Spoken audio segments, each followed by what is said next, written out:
Chat Night Africa Live, about to begin. I'm coming back. I'm coming back. I'm coming. Coming to get down. I'm coming. I'm coming.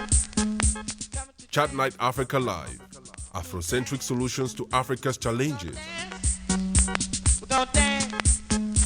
We're gonna get down. Showcasing Africa's touristic luxuriance. We're gonna party. Party hardy. We're gonna boogie. The other story of Africa. And when we jam, it's out of sight. This song right here. Chat Night Africa Live, about to begin. I'm ready. I'm coming. I'm coming back. I'm coming back. I'm coming. Coming to get down. We're gonna get down. We're gonna get down. We're gonna dance. We're gonna dance.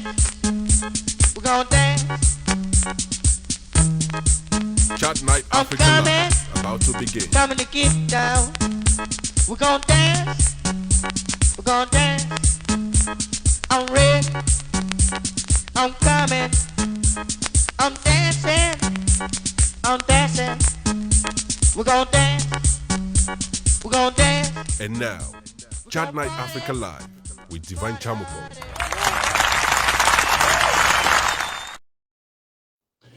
Hello, everyone. Welcome to this edition of Chat Night Africa. My name is Divine Chamukong, and I am anchoring this broadcast from Washington, D.C. metropolitan area. In 1776, George Washington led a liberation war against the Brits, whose outcome became the beacon of democracy born, the United States of America. Now, why did Washington succeed and African liberation movements turned governments don't reflect the ideals they claimed they fought for?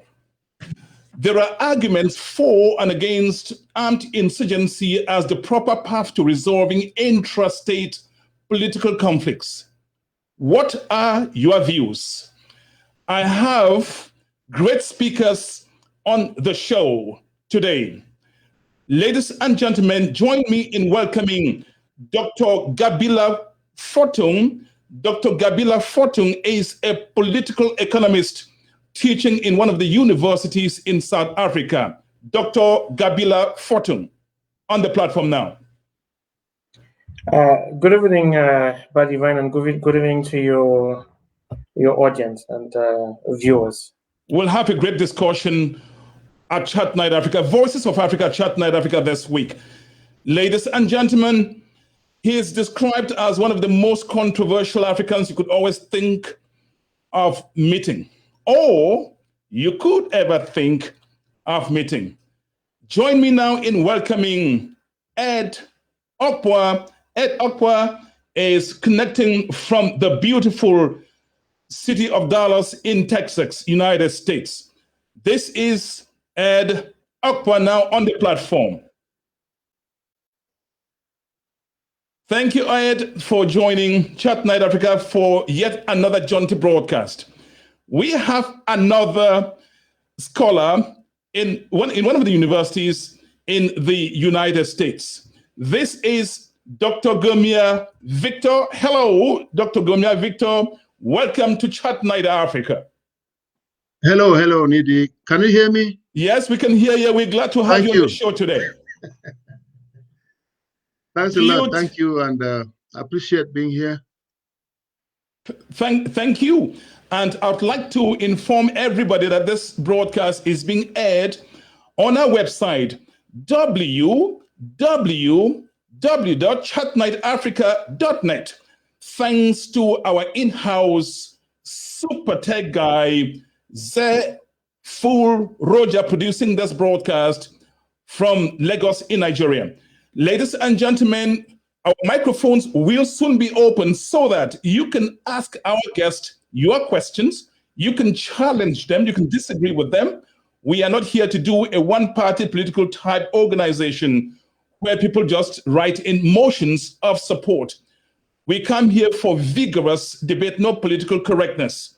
Again, We are about to start serious things. In case you're just joining us, this is Chat Night Africa from Washington, D.C. metropolitan area. We will start off the discussion with a question to Dr. Gabila Fortung, a political economist in one of the universities in South Africa. Once again, sir, thank you for accepting our invitation to appear at Chat Night Africa. Thank you so much, Buddy, and I look forward to the engagement. Question for you, and I'm going to ask each of the guests on this platform the same question. Dr. Gabila Fortung, there are arguments for and against armed insurgency as the proper path to resolving intrastate political conflicts in Africa. What are your views on this, sir? Thank you so much, Buddy. It's a very delicate question you've asked, particularly taking into account the consequences of armed conflicts on the African continent and the whole drive of the African Union to silence the guns. I guess the counter intuition of your question is wondering if the people who resort, first of all, why do people resort to armed resistance? And that's one. Number two, if the people that who resort to armed resistance did not resort to armed resistance, what other alternative paths would they typically pursue? And in most conflicts, in the case of the African continent, I want to assume people usually take up guns because they do assume that they have that as the final option. It poses a lot of questions about the extent of the evolution of our civilization as Africans, even though it's nothing really unique to African. I mean, listen, the two greatest world wars that have gone down in history were not fought by Africans nor in Africa. So it may be something inherent to human nature to default to conflict in the case of disagreement, or to witness conflict in instances where parties cannot seem to agree, come to a common understanding about desired outcomes for where they are. There's also the unique context in Africa where a bit of some of these conflicts are resource-driven conflict and fueled by external players that are taking advantage to sow confusion within certain players in national context, like in the case of the Great Lakes and GRC, for example, that for which you would not exactly say the conflict was the result of the disagreement between domestic parties that couldn't agree and so decided to fight. So it really depends on which specific conflict you focus on. But sometimes if you speak to the people who default to an armed resistance, it seems as the only thing to do. When it's in the case of a civil war, when it's a case of parties that legitimately belong to a geographic area and they're contesting either specific portions of the land or political governance systems as how they are supposed to be organized, it's different and has different dynamics. In the event where such an armed resistance is waged against a perceived external party, or in the case of the wars of liberation, the decolonization that leads to independence, or in some of the secessionist movement wars that are currently ongoing in Africa, the dynamics of those wars are typically also different. In the case of apartheid South Africa, for example, it was perceived as imperative from the perspective of the ANC that they needed to wage a war of resistance. Remember that the ANC was formed in 1912. They decided to go into armed struggle somewhere around 1946, 45, 46, around about there. So they took a full 3-4 decade of consistent political persuasion and resistance in different forms up until the point when Nelson Mandela, through the Youth League, decided to they came to the conclusion that, listen, we've been trying to persuade these people to reason and they're not seeing eye to eye. Also, we need to go to an armed resistance. So if you consider the fact that the resistance movement from the black or non-white population of South Africa lasted 4 decades before becoming an armed resistance, then it may justify the thesis that says before people pick up guns, they tend to only find themselves there if they see it as a last resort. And sometimes you may not really be able to rationalize them out of that position. Thank you for your opening remarks, Dr. Gabriela Fortune. At this point, we are bringing Dr. Gomia Victor. Hello, Victor. Welcome to Chat Night Africa. Thank you, Mr. Champion. Thank you. You're going to have to shift to the right a little bit, sir. Beautiful. Okay.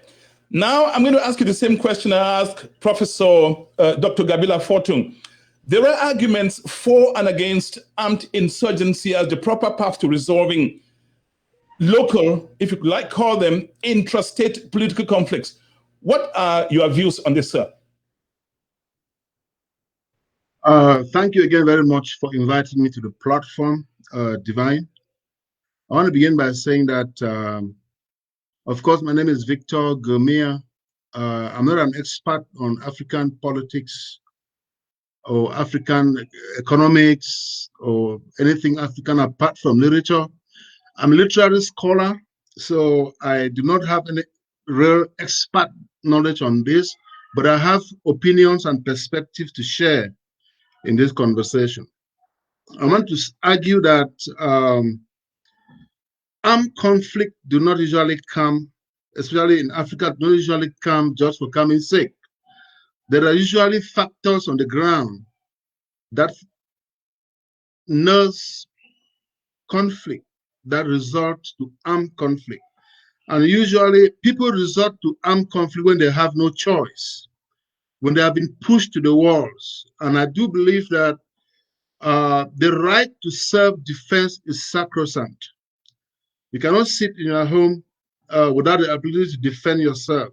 If you sit in your home and there's threat coming toward you, it's your fundamental right as a human being or as a people to defend yourself. So at that level, I will argue that, yes, there is need for self-defense in contexts where one is helpless. When somebody is aiming at you, you have the right to defend yourself.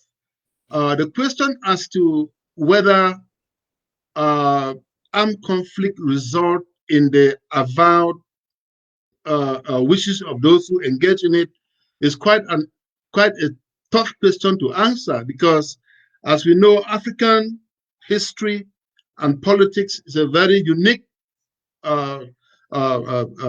scenario here to look at in all of this.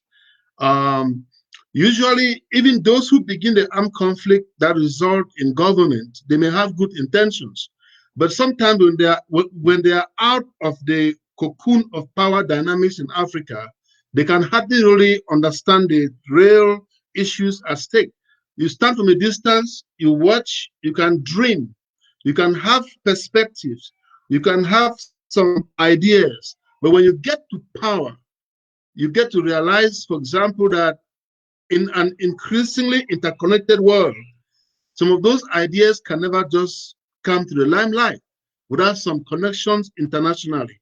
So it's often more complex. And if you want to look at this even further, it is important to recognize the fact that even though most African countries achieved independence in the late 50s and early 60s, the independence was primarily paperwork. It wasn't really concrete, in the sense that Africa is still largely economically dependent. We know, of course, in history that the few African head of state who were very pan-African and engaged in reforms and policies that really set out to get Africa truly independent were kicked out of power by Western intrigues. We'll come to all of those. Yes. We'll come. Just hold it there, sir. Let me bring up Mr. Ejike Okpa. Mr. Ejike Okpa on the platform now. This is Chat Night Africa from Washington, D.C. metropolitan area. Mr. Ejike Okpa, I'm glad to receive you on the platform of Chat Night Africa, Voices of Africa, Chat Night Africa this week again, sir. Hello, how are you? Pretty good, sir. Thank you for having me on your show. Now, you actually come from Nigeria, from the part that at some point seceded. We're talking about the Biafrans I hope it's not, the name is not pejorative. It doesn't suggest any pejorative connotations, does it? I mean, it's subject to interpretation, and I'm not going to hold anybody responsible for what they understand any word to be. Just making sure I'm respectful of the land in Africa where you have some of the most dazzling, beautiful women, the Igbo area. Thank you so much for accepting the invitation. I wouldn't say that because my wife is not Igbo. My wife is Yoruba. That's another topic. Let's move on. Where do you belong? Do you belong to the camp that believes in peaceful protest as a measure of a path to political change, or the path to the path of armed insurgency, sir? Well, I mean, the question has to be, most Africans always have a common enemy, and when you want that a common enemy, it could be, the colonizers, it could be foreign interests. I mean, for example, China is there now doing things in Africa. I mean, did China wage any war against any African country? The African people are dumb. They're still having these excuses about, well, independence is 50 years ago, 30 years ago. Half a century is long in the life of any nation that is committed to getting things done. The African, somehow, their mentality has just been more inward looking, even when they are successful in waging a war, which I don't even know any war they have waged, because a lot of the colonization happened not because of any war. You look at the history of Uganda. Some white men just showed up, showed them something and say, you become a protectorate of the Queen. And the Queen they have never met. They don't even recognize women in their own tribe, and they just signed on and they became colonized. Was it Nigeria? Was it any war to colonize Nigeria? Was it any war to colonize Ghana? None. I don't know of any. So the Africans should step away from all these excuses. We haven't been able to come up with a structure, even after they have successfully pushed off the common enemy. How have they been able to do what? Manage their own country? Tell me, 50 years. 50 years of independence. Ghana was the first one in 1957. Where is Ghana? You haven't secured the plate. You're talking about Pan-Africanism. I mean, come on, 54 or so African countries, even within the same country, there are differences. Secure your plate. Secure your country. If Nkrumah had spent time to secure Ghana, he would have been a regional power for the neighboring African countries that are immediate to Ghana. Instead, he was just on this elusive, feel-good sort of fight. Let me go promote Africa. No, don't promote Africa. I want to see a successful African nation that becomes the center for influence for their neighboring country. Nigeria has even achieved that. With all the so-called PhDs and professors and everything Nigerians have produced. Where is Nigeria today? Where's Zimbabwe? Where's Kenya? Where's Cameroon? So it's not about just going to school and getting a paper given to you. You have to go in and do what and become relevant to your own nation. Africans want to be relevant to everybody. No, become relevant locally. And then if you're successful, what you have done can be emulated and copied. Okay, Mr. Okpa will be discussing the relevance of liberation movements turned governments. We'll look at all of those things. At this point, I'm going to bring back Dr. Victor Gomia to the platform.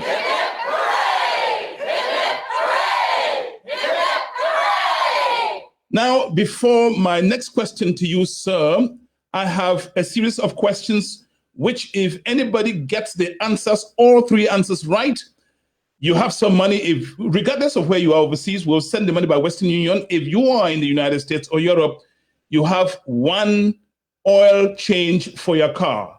Whether it's a high-end or a low-end car, you will have one oil change for free. And that cash has been made available by one of our guests this evening, Mr. Ed Jike Okpa of Nigerian descent. My question to you, Dr. Gomia, Victor, there is this guy, very controversial guy, Machiavelli, and we all know his theory. The end justifies the means. It doesn't matter what you do to get to the end, as long as you get to the end, whatever you did, that's fine. Do you believe in the Machiavelli philosophy, sir? I do not, primarily because it is a policy that tends to serve the person in power. Leadership and power is meant to serve. And as of a leader, you think that you are a servant, you should not be struggling to remain in power. Machiavelli did all he could during his time. Of course, his own time in history was very different, but we can argue that there's a commonality in our humanity. And so actions and behaviors could be timeless and placeless. But I don't believe in Machiavelli's thinking and thought at all, because it will appear to me that most dictators around the world, especially in Africa, they tend to be reading from the Machiavelli book. And that is something that I think is killing not only our people, is killing them, they themselves. Because like Jean-Paul Sartre argues, the oppressed have a very sacred mission in every liberation movement. They have to not only liberate themselves, but also liberate the oppressors. Because the oppressor is himself in trouble for oppressing the oppressed. That's a dynamic that's often discussed. And I'm going to ask you a question, Dr. Victor Gomia. I'm going to ask you a question when I bring you back on the platform on whether those who call themselves, whether in Cameroon, in Nigeria, in Zimbabwe, we're going to take a lot of examples to make our points across to the audience, and the audience are free to call and challenge your points of view or question you. I'm going to be asking you whether those who call themselves leaders of struggle, leaders of liberation, are really liberators. We will come to that question. Ladies and gentlemen, it's time I bring back on the platform Dr. Gabila Fortung. Dr. Gabila Fortung.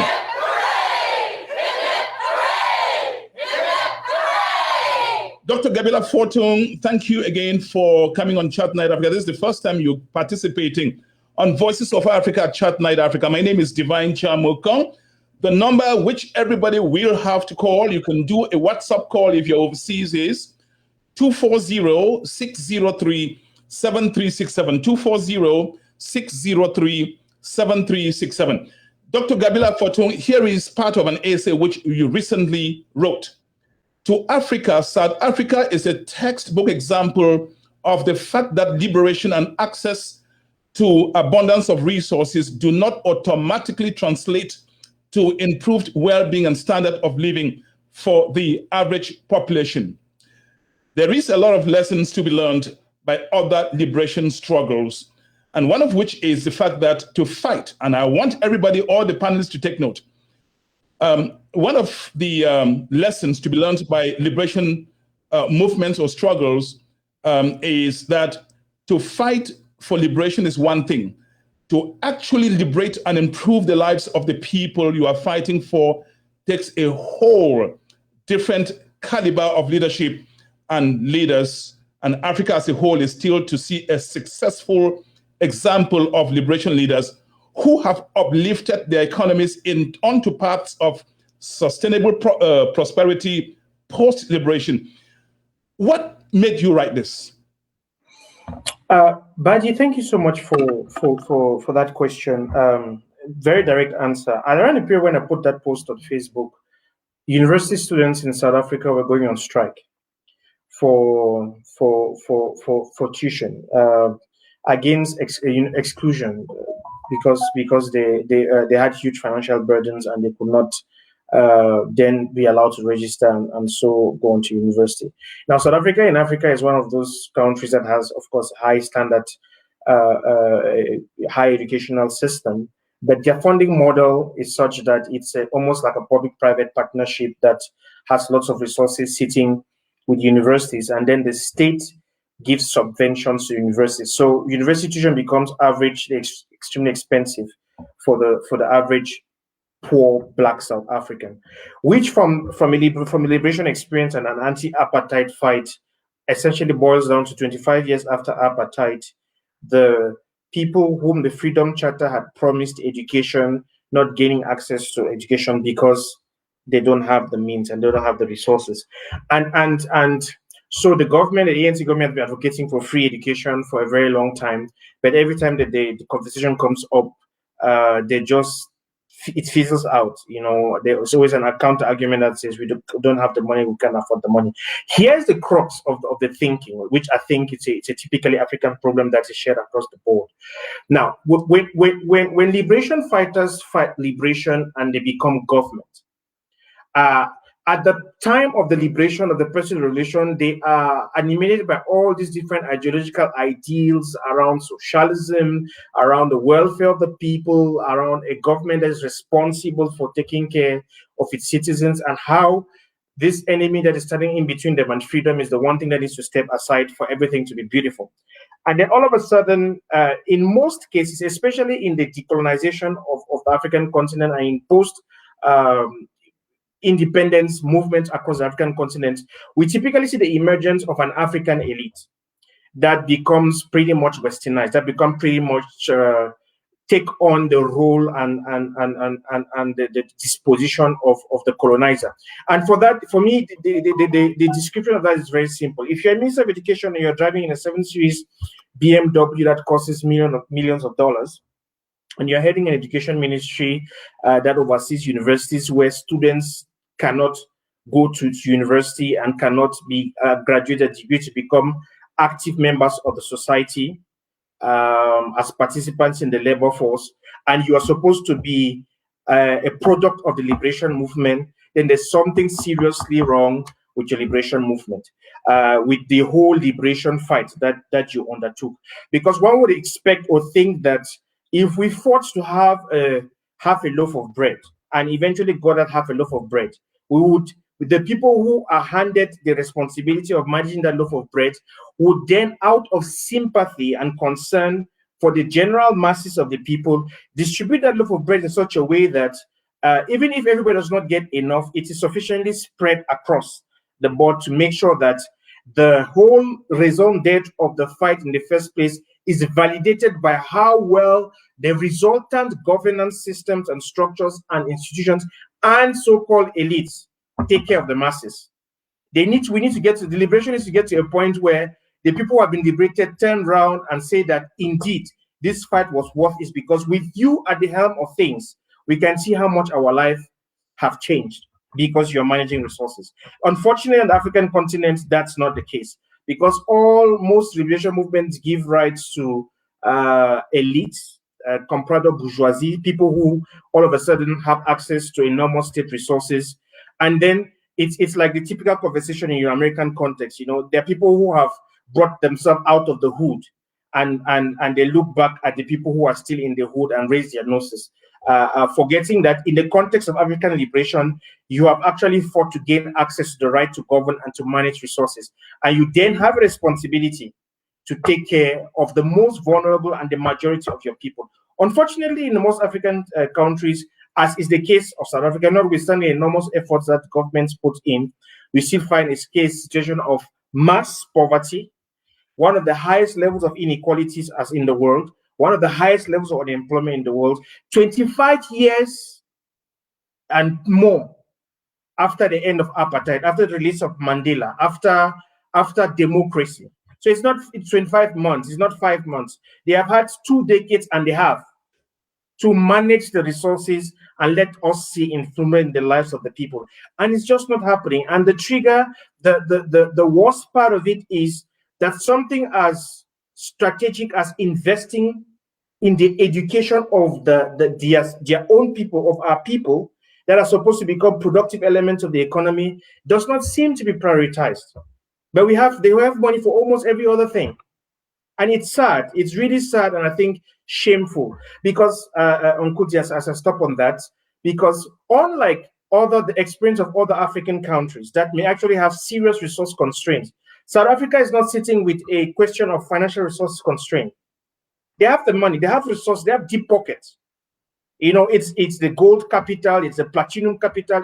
We have tons and tons and tons of resources in this country. So I'm going to ask you, when I bring you back on the platform, what went wrong in South Africa? And I'm going to be asking the question because you say that other liberation movements, and there's one in Cameroon, the struggle leaders in Cameroon, What I'm going to be asking you, Dr. Gomia, both of you are from that part of the world. I'm going to be asking you what the lessons are that they should learn that they are not learning. You will be back in just a moment. Ladies and gentlemen, that has been Dr. Gabila Fortum. He's connecting from South Africa.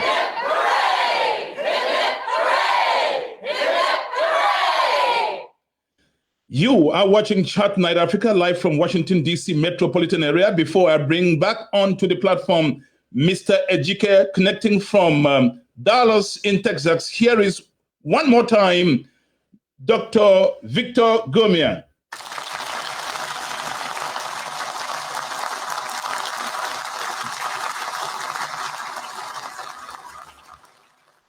Thank you.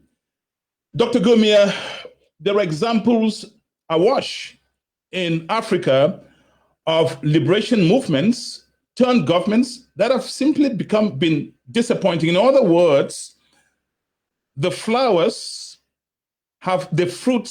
have not proven the promise of the flowers. The flowers blossomed, but the fruits looked miserable. We have a case of South Sudan where the SPLA became government. Salva Kiir Mayardit, since 2011, since independence, South Sudan got the independence, it's been hell in South Sudan.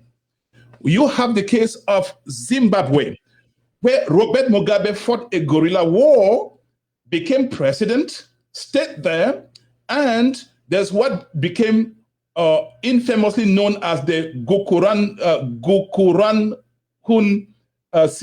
repression, where thousands of people under him were simply mashed, herded away, and executed summarily. You have the case of Frelimo in Mozambique.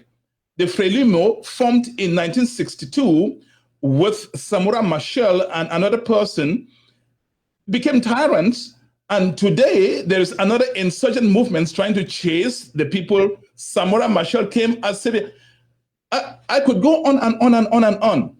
What is it about liberation leaders that they talk so nicely to people, get to government, and become terrorizing, become tyrants, terrorizing, sucking the oxygen out of the people they claim to liberate, to want to liberate? What is going on?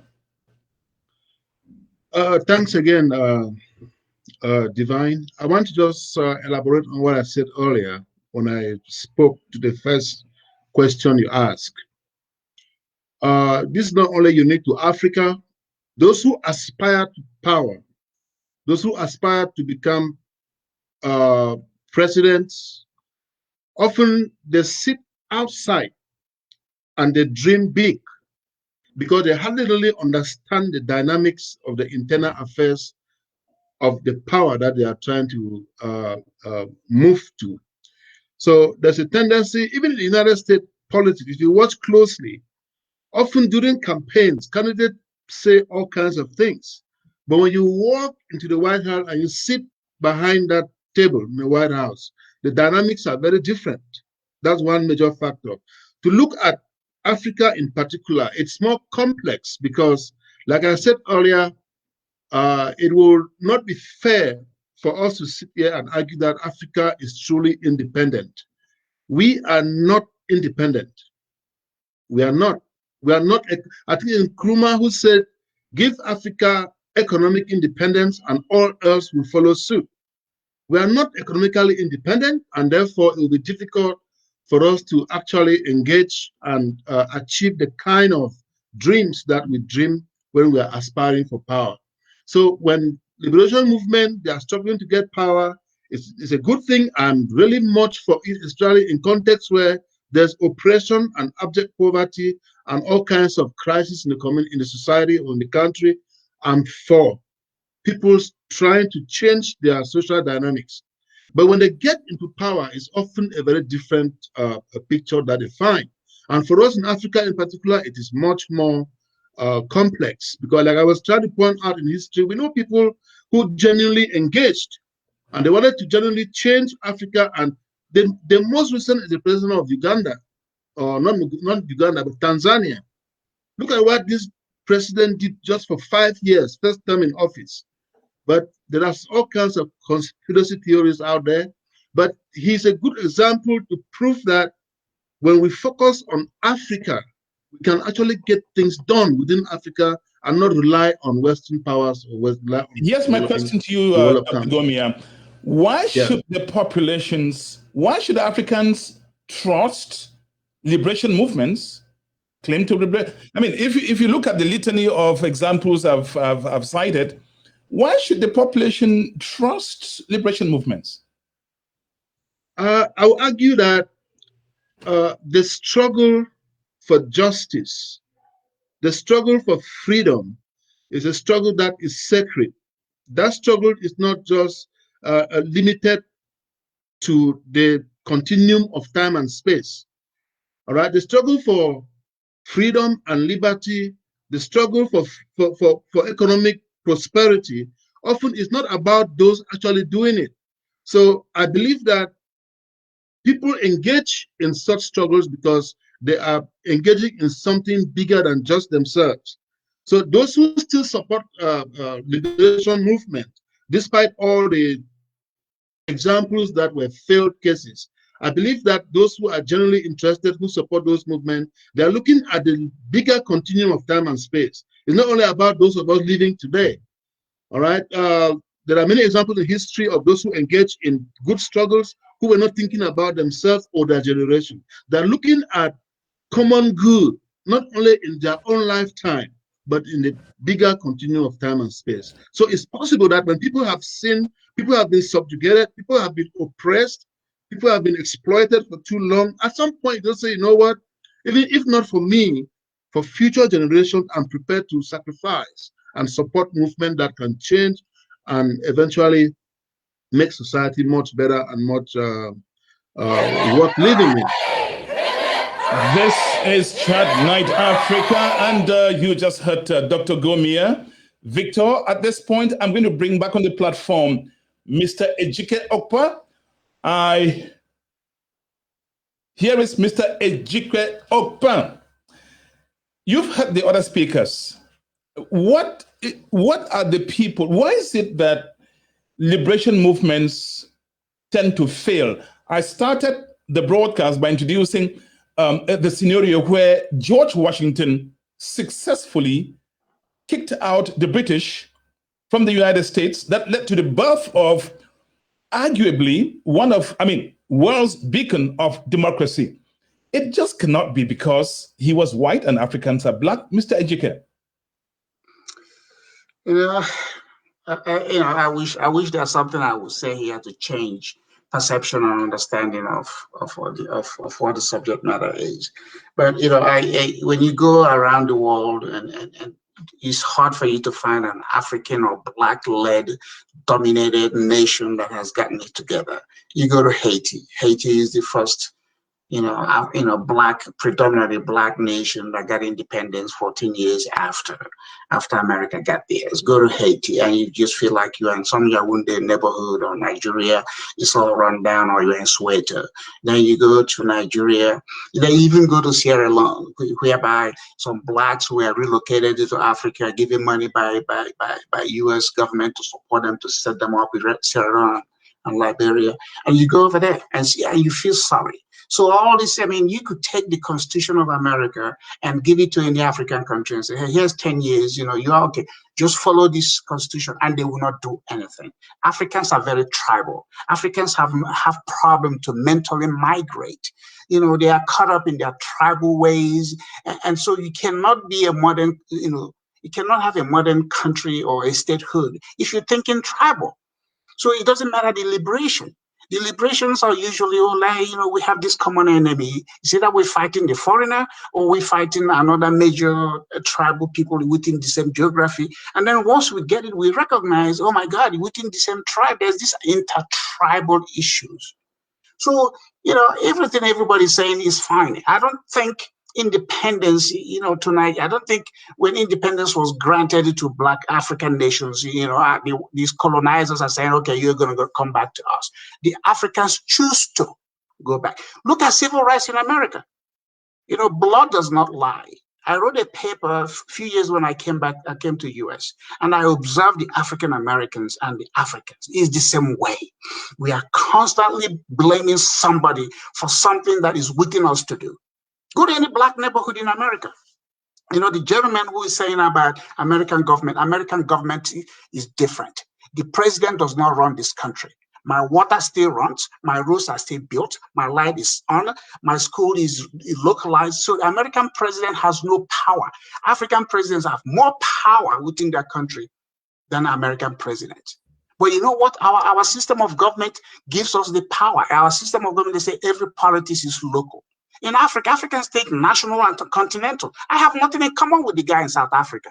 I could care less how apartheid have abused them. But you got to take care of your local area. Be successful. Fight. I mean, when Mandela came in, you know, some people from Natal, Zulu, or whatever, this or that guy, they were starting to fight him. It's the same thing the Africans do all the time. You go around from the northern part to the southern part, there is no example. There is no school in the world.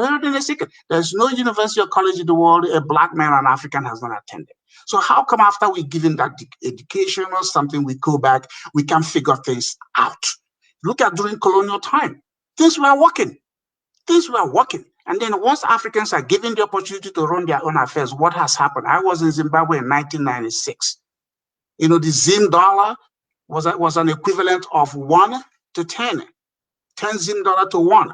And Mugabe, who supposedly is the man who is the most educated man ever to be president of a country, look at what he did to Zimbabwe. By the time he was gone, there was no local currency. And we keep doing what? This is not the foreign people. There is no white man who is out there holding the gun to the head of any African's head of state and say, abuse your people. It's the Africans that choose to do it because they are very tribal. Africans have issues becoming citizens. Citizens build nations. And the reason between a citizen and a tribal man, the citizens look for laws and regulations that helps to make things better. Yes, we have problems in America. I ran for mayor in this city. I have served in government positions in you know, from the local to the federal. You know one thing about Americans? They want to build the road so that the rich and the poor can get on it. They want to have water for the rich and the poor. They want to have light. Education is a choice. You want to go to private university or you go to a public one. Debt is everywhere. You know what keeps Americans up every day? We have debt. So this idea of Africa has resources. God did not give us anything exceptional. Saudi Arabia produces more oil than the 10 top African oil producers. Go look at it. Okay, Nigeria only produces 2 million barrels. So what is this clamor about, oh, mineral, we are rich? Japan has no mineral resources. So the gold and the diamond in the ground of Africa is nothing Africans did. In economics, it's called unearned income.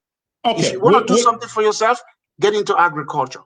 Produce, because you have to plant the seed, nurture the seed, and then make it something. So this idea of Africa is endowed and Africa has this, Africa has nothing, because they have not been able to deploy their human capacity and resources to do anything better than just always jumping up and down. They have resources, they are beautiful. You're not more beautiful than any other continent in the world. Thank you, sir. This is Ed Upper connecting from Dallas, Texas.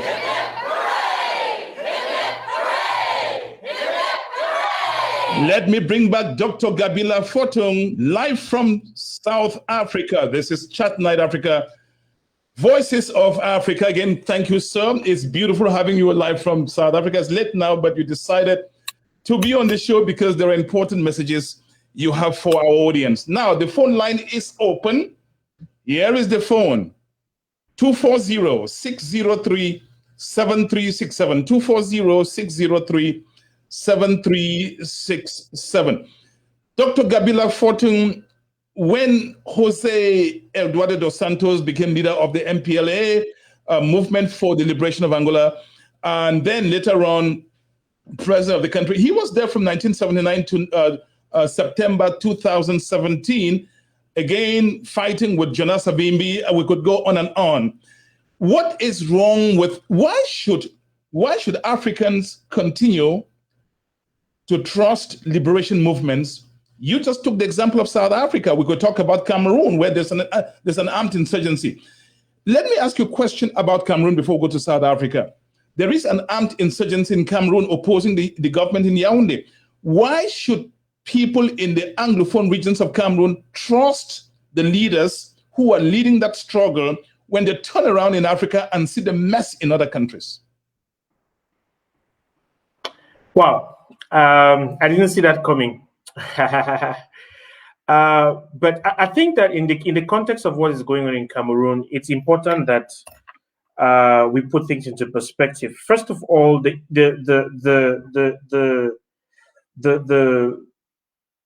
resistance that has been built up for the last 4 or 5 years or at the moment has very deep historical justifications and contemporary realities that explain the arrival at the point at which we are at the moment. The resistance, the liberation movements that have taken up the mantle to lead the charge, to advocate for, in most cases, restoration of the context that was the experience of the English-speaking people of Cameroon. For those who are not familiar with what the conflict is all about, I feel that it is a leadership mantle that needs to prove itself, certainly, but it's a leadership mantle that befalls upon those who have taken upon that responsibility out of necessity. Because I think leadership emerges naturally in the context where situations pose a problem that face a people as a collective, and a few people who feel sufficiently concerned about the challenges rise up to try and find solutions. Now, for most of such instances, like in the context of Cameroon, it is not a formal.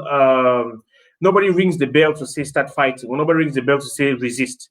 It was a movement that evolved almost organically and naturally, and got onto a point where people, out of the desire to see certain things happen rapidly, began to organize themselves and began to propose solutions and action. So yes, on the one hand, I think that the liberation movements fighting in Cameroon, the southern Cameroons, have a lot to do to gain and earn the trust of the people. Why should the people trust them? At the moment, I don't see any practical alternative as far as you're dealing with the government in Yaoundé. Unfortunately, the government of Yaoundé, in the earlier days of the strike, demonstrated to the people that they do not respond to the language of reason, because the consortium pursued the pathway of persuasion for a period of time, up until such a point where the government response was to outlaw them, ban them, arrest and lock up their leaders. So there has been besides the last 3-4 years, there has been a consistent demonstration over time of lack of willingness to engage and deal with issues in depth. That kind of justifies the people's decision to default to an armed resistance. It was not planned. It emerged naturally, organically. Lots of mistakes have been made up to this point. But at the end of the day, we need to salute the courage of those who, instead of sitting back and letting situations play out, decided to take matters into their hands and find solutions.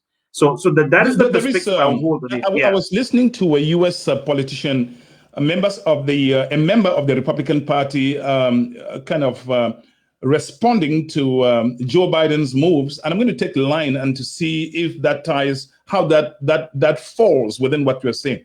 He said, and I quote, "It's not because there's a problem that anything is an answer." How do you respond to that in the context of the Anglophone struggle in Cameroon, sir? Well, I would not treat the response of the Anglophone liberation movements as anything distant to anything. But the fact of the matter is, there was a certain sequence that evolved and gotten this movement to the place where it found itself. It responded to the incentive that was presented in front of it. It is true, and I find it really rather unfortunate that the cream of the Southern Cameroonian, Western Cameroonian, Anglophone in the intelligentsia have converted themselves into critics, and permit me to qualify them as armchair critics, who sit back and have strong to diagnose everything that is going wrong that should not have been done, and criticize those who have opted to fold their sleeves and try and get something done. The options that were on the table were very slim. You would remember that the Southern Cameroons or Anglophones or West Cameroonians, all the days back to the SCNC, were the movement for change that saw the birth of the SDF.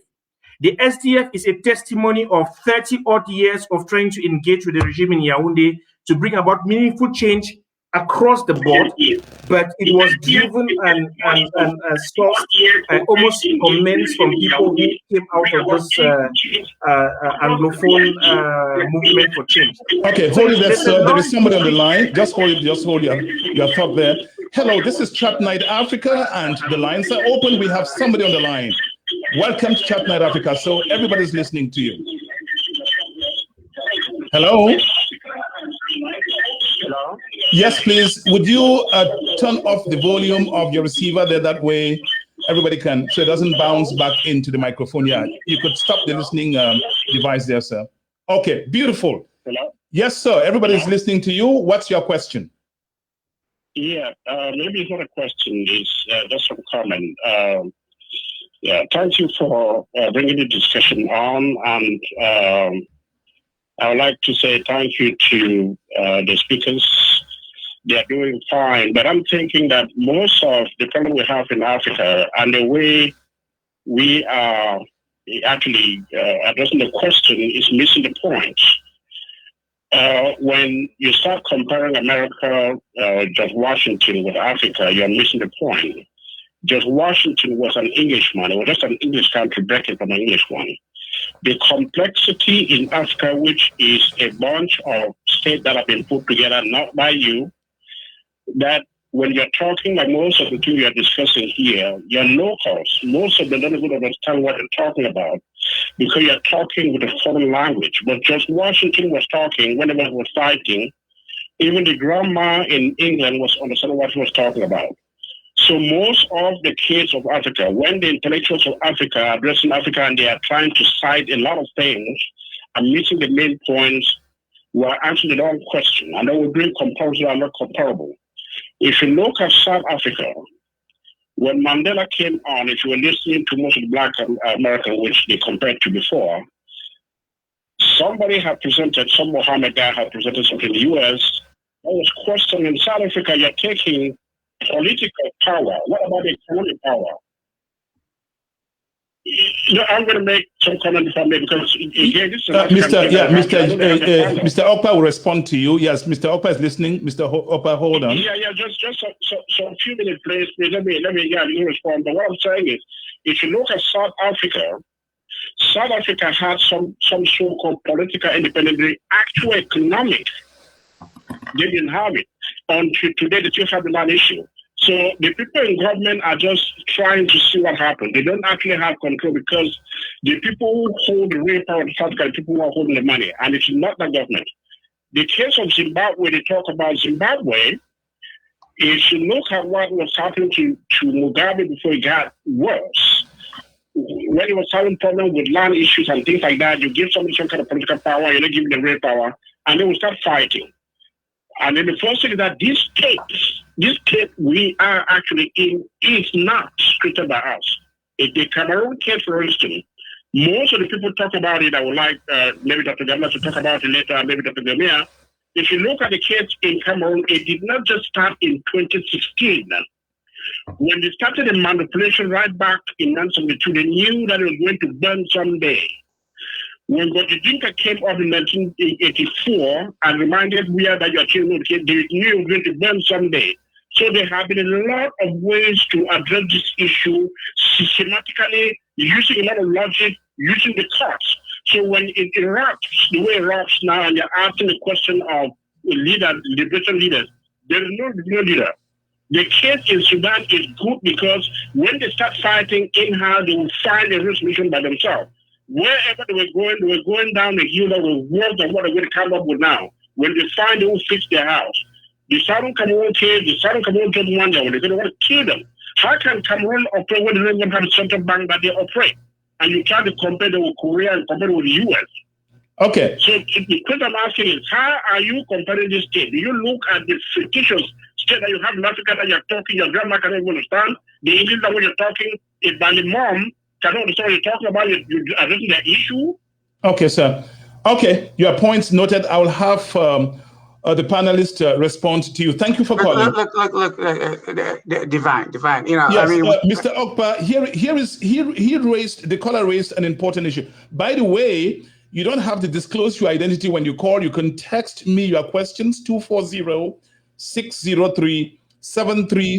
Mr. Okpa, before everyone responds to or reacts to what the caller just said, is it fair to compare the United States with Africa? Is it fair? Aren't you comparing apples and oranges, sir? There are no two countries. Yeah, just like we have fingerprints. Okay, no two individuals are the same. Okay. So what makes a people come together are laws, rules, regulation, under the common understanding that we have to do this together. Even if you make every African compound, okay, every African compound a country, they're going to find reason to discriminate against themselves based on whether your father married too many wives and the siblings are going to be on this side or not.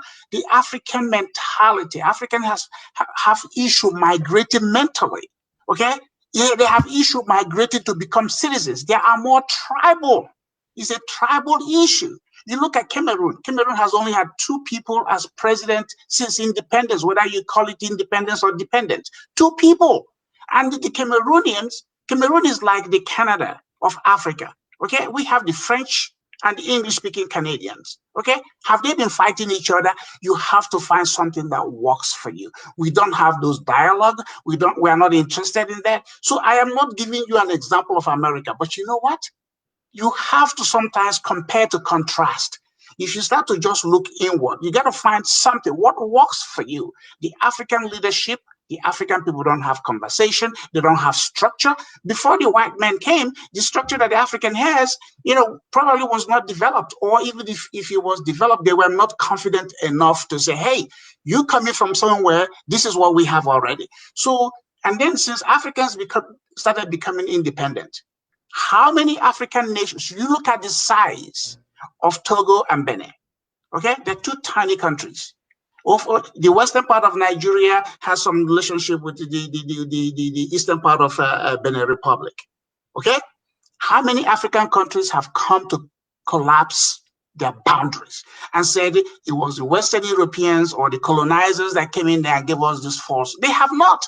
Instead, what have they done? They have started to find a division amongst themselves to want to have their own country and do all of that. How many Cameroonians have gone to Paris and filed a lawsuit against Paul Biya? How many? None. Okay, your point gotten, sir. Wait. How many Nigerians have gone to England and filed a lawsuit and asked for the assets of Nigeria that are sitting in? None. Instead, what they do, they go home and they create all these disruptions, and then at the end, they blame the white man. The white man does not have 2 heads. The white man is sitting there and laughing at us black people with all the education we have gotten from their own institutions and our own institutions. We're not able to do anything with it. We are constantly blaming them when we cannot even run our own households. Okay, it has nothing to do with that. The black man has to take up the mantle of leadership and recognize that, hey, in order for a country to function, the rules and the regulations have to be alive. How many Africans, how many Cameroonians have gone to their National Assembly to submit a bill and push it to become law? How many? We wait for the politicians to tell us what to do. Okay, and then your point fight. taken. Your point taken. Let me get Dr. Gabila on the stage. Now, Dr. Gabila, in the essay you wrote, you said apparently liberation movements have a lot to learn from who? That's simply what the caller said, apparently pokes a finger in your eyes. If you're going to learn, you're going to learn from somebody, aren't you? Just it again, buddy. If you're going to learn, you're going to learn from someone else. He's saying, well, we shouldn't be comparing Africans to the US. There's a lesson to be learned from every single liberation movement that has been waged. I take his argument about the comparability of America and the US, and I kind of agree with it of some sorts. the maturity of the American democracy is not something that can be compared. America is a country that is what 200, 300, 400 years old in terms of the democratic maturation. We are talking about African countries that became independent in the 60s, experienced multi-party democracy in the 90s.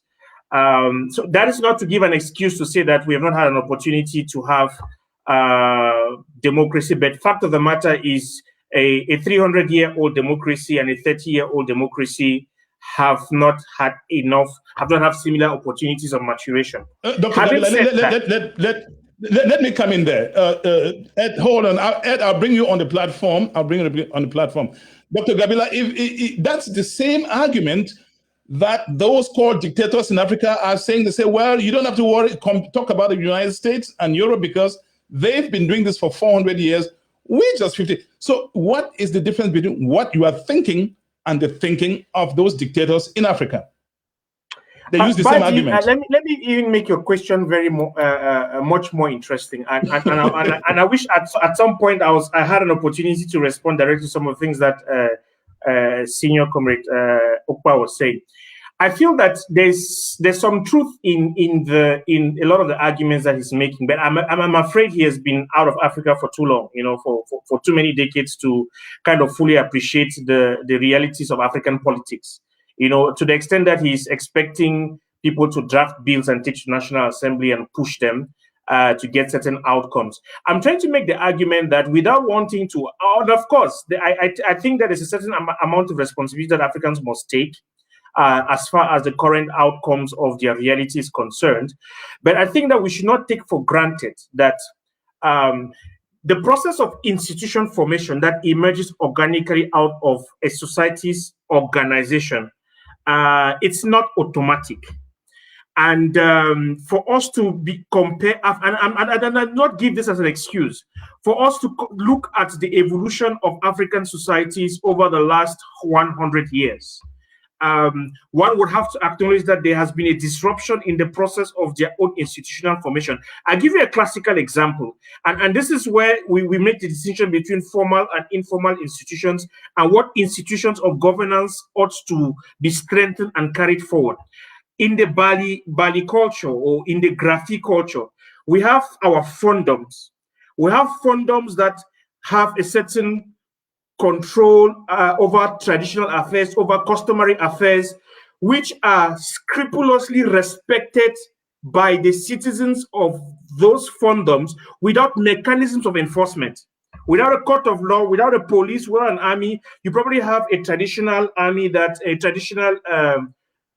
police force that comes and maybe seizes your farm or something. But the point I'm making is that if you go into the Bamileke culture, if you go into the Grafi culture, you're going to realize that there are a lot of these traditional institutions that enforce certain elements of justice without the presence and the backing of formal institutions like your courts of law and the judiciary systems and so on and so forth. And some of these forms who exercise governance in ruling their people with fairness and longevity without being termed as dictators.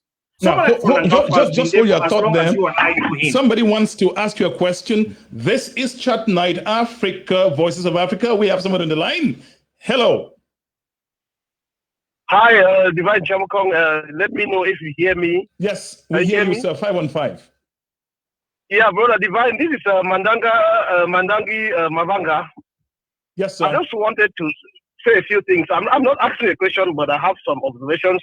I know the topics you are raising on this program today are very broad, and I know it's a little bit difficult to handle them within the program. But let me start by talking about Africa. I mean, when we look at Africa today and look at the problems we face in Africa, and we start looking at the states of Africa, we can see the problems and discuss them without going to the roots. But to me, what I see as Africa's problems are the process of nation building in Africa was interrupted by European influence. So when the Europeans came to Africa, we were in the process of building our nation states, and they interrupted that process and they destroyed it, and up till today, we cannot go back there. For example, before colonization, we used to hear about the empires of Western Sudan. there were still Sudan empires like the empire of Mali, the empire of Ghana that were so large. Those empires extended like from present-day Senegal to Cairo, Egypt, to the Nile. Had those empires been allowed to grow and expand, we would have had our own idea of African nationalism. But Europe came with colonization, destroyed that process of nation building, and created states. Those African states created by colonization were artificial in nature. The states created by Europe did not reflect our natural realities in Africa. That's why even after independence, I mean, they call it independence. But if I ask the question if we were actually independent, the answer is no. Let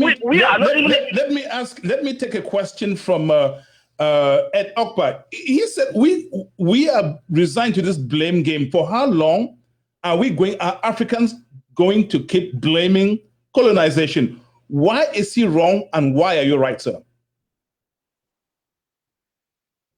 Hello, Mavanga? Yes, I'm listening. Yes, Mr. Ed Okpa, I'll bring him on the platform in a moment so that he can respond to some of the things you say. But in essence, he said Africans keep blaming themselves, blaming European masters, colonizers. How long are Africans going to, when are African countries going to realize, okay, this is what we're saying, Mavanga is right. Can we now collapse the boundaries? Can Cameroon and Nigeria collapse their boundaries and form one state? Why do we keep blaming Europeans? You know, we cannot condemn the boundaries and form one state. Why? Because the forces of neo-colonization are still there, and they are still very strong. Because the European countries and the influences that come from the West are still so powerful. We still have, like, I mean, one of your speakers was talking about resources in Africa. Yeah, we have those resources that Europe does not have. And because they still have interest in those resources, they will continuously keep us divided. Okay, let me come to the present era. Even in Cameroon, in Nigeria, or in Ghana, we don't have what they call a national identity. We have tribal identities. You know why we have those tribal identities? Because we Africans, we have not been able to rise above our tribal identities because of the tongues of neo-colonial rule. Okay, Biya has been there. One of your speakers cited Biya. Since independence, Cameroon has had only 2 leaders. It is not because the 2 leaders in Cameroon are so powerful, but there's a foreign interest that wants Biya to be there so that Biya can help them in the exploitation of Cameroon. So long as we Africans, yes, hold your fire, Mr. Ejike. You're becoming on the platform to respond, Mr. Ejike. Hold on, Mr. Ejike. I'll bring you on. Yes, conclude your thought so that the people on the platform respond. Then I'll bring Mr. Ejike up. Right. So what I'm saying is that within the African states, we have not been able to form what we call a national identity that cuts across the tribes. That's why in these African countries, we still have tribal identities that are so powerful. And how do we do that? How do we form national identities? By putting in place reforms within the African countries that will repress all those laws that divide the country between tribes and regions. Thank you so much. Yes, go ahead. No, just go. I mean, let somebody talk. Maybe I can recollect and then I come in after. Okay, thank you. Thank you. So you can always call back. That's fine. Thank you for calling. I'd like Dr. Gomia Victor, who has been quiet for a while now. I saw him smiling while you were making your point. Dr. Gomia, are we not blaming too much? Blame going around. When shall Africans sit up and do things for themselves? Take responsibility. How are we contributing to the problem? Thank you again, Divine. I don't think it is much of blaming. I see that as trying to dissect the problem. It is easy to see that as blaming. I don't see that. I kind of disagree with Brother Ejike when he asserts that we are blaming, we are lazy. African Americans are having the same trait like us. You know, I've heard this line of argument before, even by very respectable sources, but I truly take exception to that. It's important to diagnose the disease in order to know how to engage in curing it. And in diagnosing it, we must recognize the fact that the rain began to beat Africa in 1884 in a place called Berlin in Germany. At the Berlin Conference, European powers met with one major item on the agenda: how to distribute African continent among themselves in order to avoid conflict in the field. That Berlin Conference is truly where the rain began to beat us, and we are where we are today. And I believe that it's a Herculean task to address, let alone even identify this problem from every angle. The fact that we are on this platform, we are speaking English language. This not our language. If we were to, on the other hand, we don't have a choice in order to function and even try to fight back. All right? If we were to speak any of the African languages on this forum, trust me, we'll have a limited audience and we all will not be able to speak. But Ike will probably not be able to be here and talk, listen to what we are saying. So the language issue, closely tied to culture, is part of those realities that we have to struggle with. Let me ask you a question, and I'm going to have Dr. Gabila also respond, and Mr. Ejike come on the platform and respond. Take the South Sudanese case. The two belligerents went to the Vatican. The Pope went down on his knees and kissed their feet. They came back and picked up their guns. And where are the colonial masters behind this? Dr. Gomia and then Dr. Gabila Fortune will come in. How do you explain that? How do you explain? I'm sorry, what again? Just take it over again. The protagonist in the fight in South Sudan took a peace trip to the Vatican. Yes. Pope Francis went down on his knees, begged them, kissed their feet. They listened to him, perhaps as a matter of courtesy, to show courtesy, came back and picked up their guns. Where are the colonial masters in this? Well, I will argue here that two of the major things that are bringing us back in such contexts in Africa are: one, greed, and two, fear. When people taste power in Africa, they have a hard time leaving power, and they want to do everything they can to maintain that power. Sometimes it's out of fear that when they leave, because when they're in power, in order to consolidate the power, they end up ruffling too many feathers around them. So there's a fear of retaliation if they leave power. That's one thing. But more importantly, they just want to hang in there out of their own personal greed and cling to power for as long as they can. So when the Pope did what he did and he went back on the ground is always a very different dynamic. So he went and continued pursuing his own trajectory the way he was pursuing. Additionally, and this is very important, very often such leaders, such revolutionary leaders who become leaders eventually, they have people that they have been fighting with. And to some degree, when they do something that is drastically against what the policy had been that they agreed on, they may face retaliation in some ways within their own structure. So they end up trying to continue to toe the line and move forward in order to maintain power, for themselves out of greed and also out of fear of potential consequences of leaving power at a short notice. All right, thank you, sir. Now, Dr. Gabila, to respond, you listened to him, to the caller. You've listened to Brother Ejike. You listened to Dr. Gomia. Where do you disagree with any of the speakers, sir?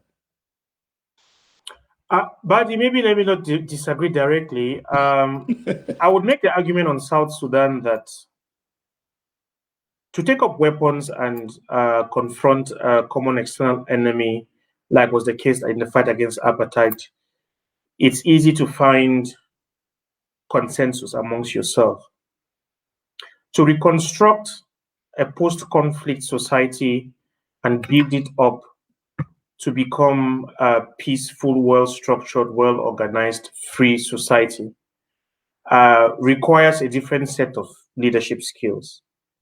And in more cases, it requires a different set of leadership skills, and I think time and the right support from the rest of the community of nations. Of course, I think people have been a bit quick to condemn or to criticize, rightfully so, the degeneration of the case of the parties in South Sudan post the conflict.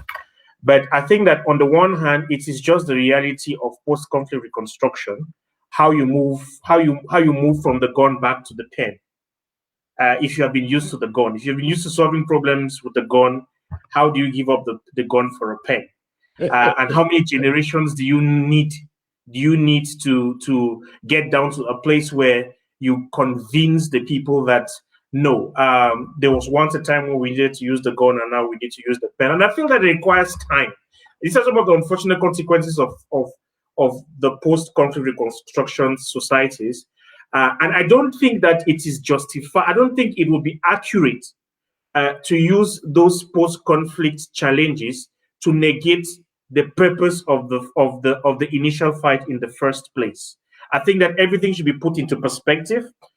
Each difficulty should be appreciated as a juste valeur, so that we have an understanding of, so that we can also construct solutions that are appropriate for what exactly the people are dealing with. Fact of the matter is, if you have been in the bush and you have been a soldier, you can only give what you know.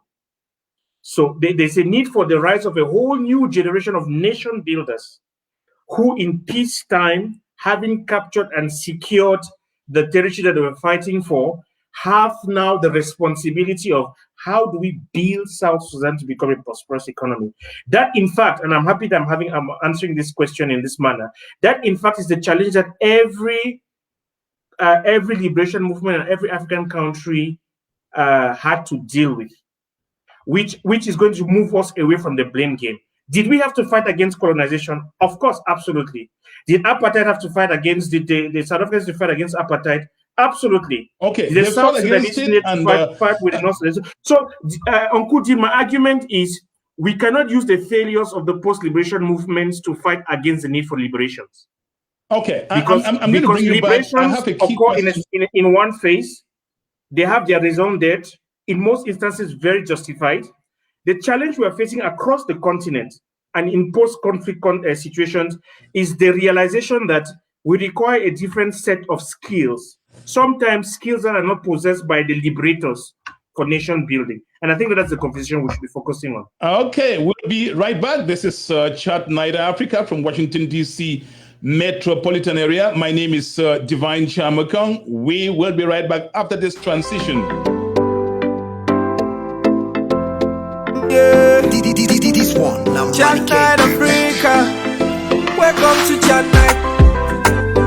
Chat Night Africa. Oh, Gaia. Welcome to Chat Night. We bring you good vibe. We shine on the light.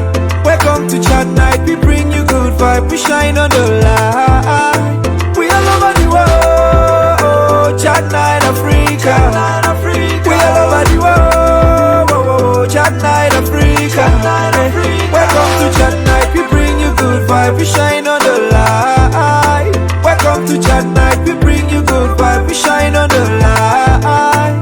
We all over the world. Chat Night Africa. Chat Night Africa. We all over the world. Chat Night Africa. Chat Night Africa. Welcome to Chat Night, the only place that we give you good vibes. Chat Night Africa. Welcome to Chat Night. All over the world we are shining the light. Chat Night Africa. Welcome to Chat Night.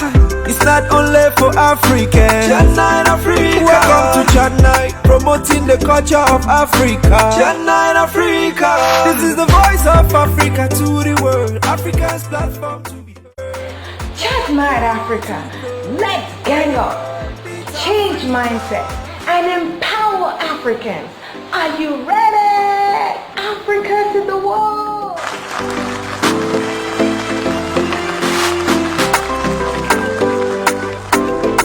This is Chat Night Africa, and my name is Divine Chamakong.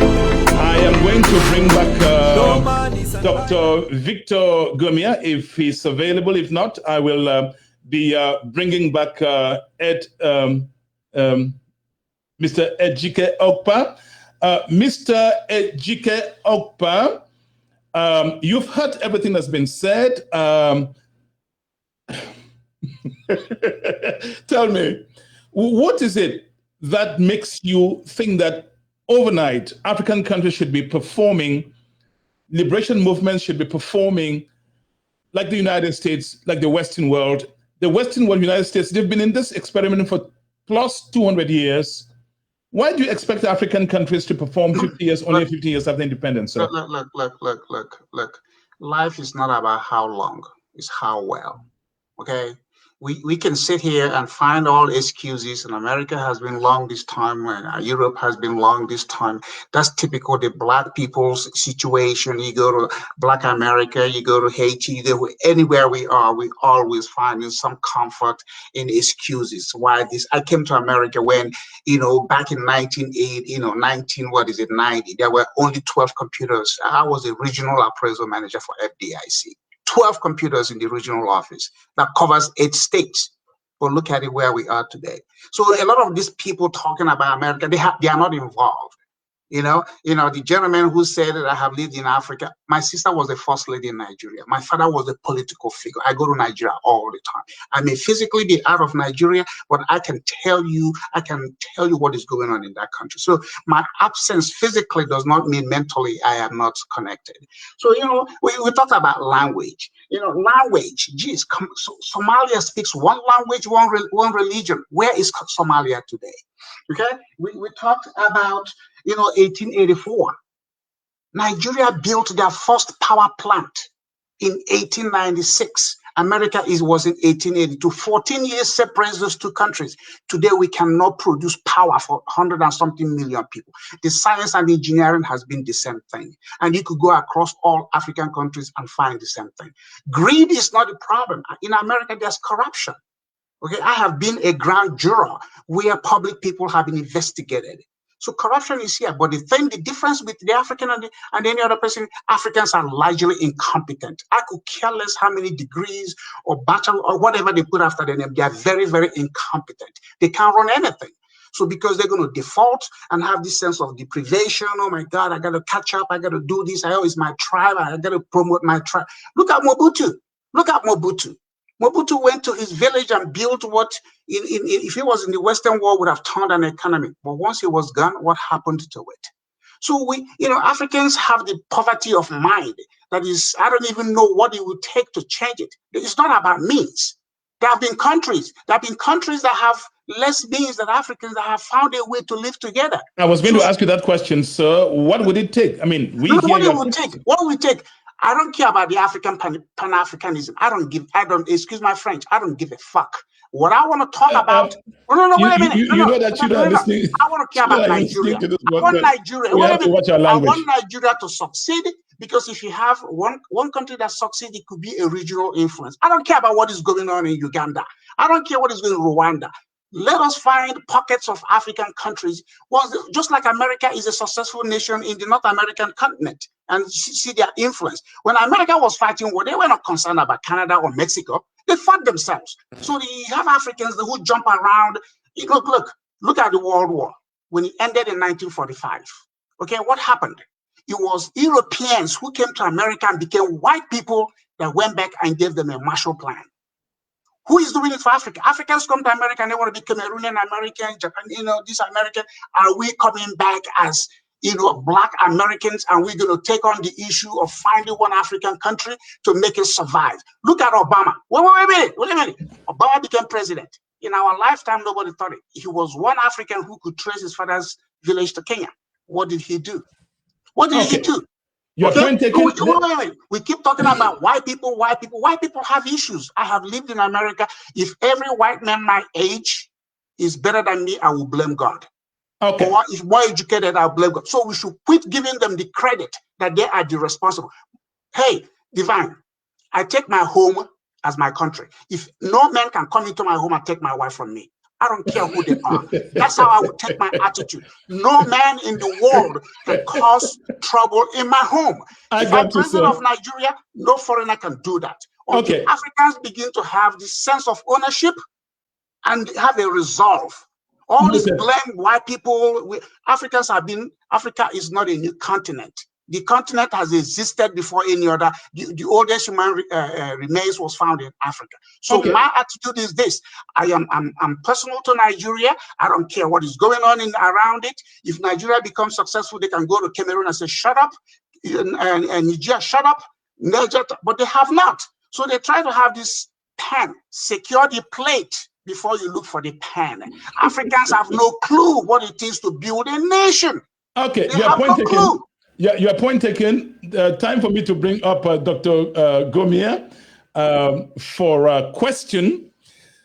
Dr. Gomia, you heard Dr. Gabila Fortune say that it's one thing being a liberation or a struggle leader and a completely different thing being somebody to lead a country. Here is my question.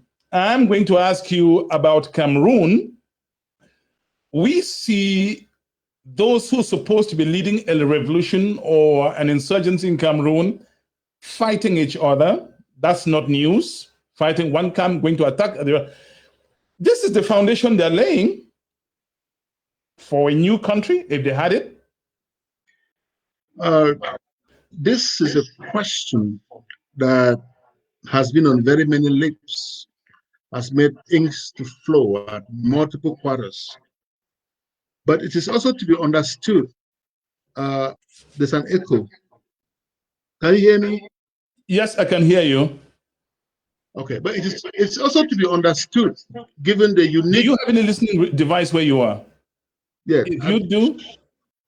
There's a kind of echo. You know, I had to log in, remember? Okay, that's okay. That's all right. Go again, let's see. Can you hear me now? Yes, I hear you, sir. Okay. So I was just trying to point out that the case of Southern Cameroon's struggle is unique because decades of bottled up frustration found an outlet in 2016. And when it came up, there was that confusion. People emerged from every corner. You have leaders, people we never knew before, became leaders overnight. People who had never held a family meeting successfully became presidents and chairmen and all that. But in all that, like in any revolution, you're going to have differences, but in all that, we understand energy, we understand the enthusiasm about trying to be free, about trying to liberate themselves as a people, and so on and so forth. So that is to be expected, but it's not to misunderstand and belittle a people's legitimate effort toward having their own fair care of the national cake in Cameroon. Dr. Gabila Fortune, you've written on the shortcomings of the ANC in Africa, in South Africa, and you expanded your thought to other liberation movements, saying they ought to learn a lot. If you look, take Mugabe, for example. When Mugabe became president of Zimbabwe, we thought that the fruits would reflect the promise of the flowers. When the guy in Eritrea became president, we had the same feeling. When John Garang left, died in South Sudan, and the guys who are there now, Mozambique, the same story. Tell me, Dr. Gabila, why do you think that liberation movement leaders in Africa who fought in the bush wouldn't come to power and say, well, it's our own time now to eat? Why do you think they walk away and just leave their guns? Oh, okay, we don't have the skills. Let other people come in. Why do you think so? The courage to embark upon a liberation movement typically is often born out of a strong ideological conviction that there's a certain ideal and change that you want to bring about.